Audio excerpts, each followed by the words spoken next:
Good day mga kasons, welcome back na naman sa ating panibagong video ngayon. So yung topic natin dito, bali bubuksan na natin dito yung Ace LX18. Bali papakita ko na sa inyo yung laman ng Ace LX18. Bali hintayin nyo na lang pala yung sound check dito sa amplifier na ito pag once po nag-okay na yung panahon. Kasi nga medyo maulan pa dito, hindi ako makapag sound check ng maayos dito sa amplifier na ito. Susubukan natin ito pang mid, pang sub at saka pang high. So yung amplifier na ito is rated ito ng 200 watts RMS. Kung gusto nyo palang mag-avail nito, punta lamang kayo sa Shopee. Makikita po ninyo yung amplifier na ito. Bagong labas ito ng Ace. So yan mga boss, buksan ko lang muna yung amplifier na ito. Tanggalin ko muna yung mga screw nya. So mga kasounds, natanggal ko na yung mga screw ng power amplifier dito.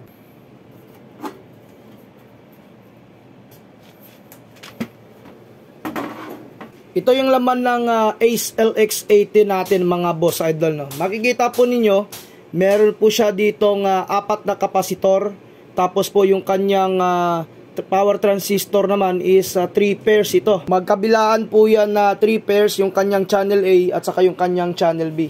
So ngayon i-check po natin yung mga value ng kapasitor at saka yung kanyang power transformer. So unahin natin yung kanyang power transformer. Yung kanyang power transformer mga kasounds, no, nasa 62062V dito.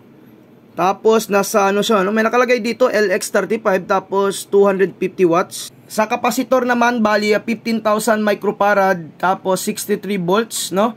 Kada kapasitor, bali 2 kapasitor po yan kada channel. So yung kagandahan din dito sa kanyang kapasitor, kulay orange siya. Tapos dito naman sa kabila, 3 pairs po yan na power transistor. Kabilaan po yan mga boss idol. So sa kada channel dito, meron siya ditong relay. Dito sa kabila, meron din. At saka dito naman, meron din po siyang relay dito sa gitna. Ito naman yung harapan ng power amplifier natin.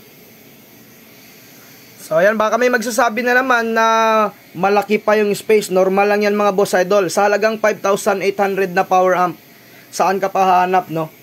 So, huwag kayong mag-expect sa halagang 5,800, punong-puno ng mga pyesa yung 5,800 ninyo. So, ulitin ko lamang, no, 200 watts RMS ito mga boss, yung ating Ace LX18. Yan po, no, kung naghanap kayo ng power amp na budget, dito na kayo sa ating Ace LX18. So, recommended ko siya mga boss idol. Pero buy at your own risk na lang, master. Padaanan ko lang ulit yung amplifier dito. Power transformer, kapasitor, yung kanyang mga power transistor, yung mga board na ginamit dito. Dito naman tayo sa gitna.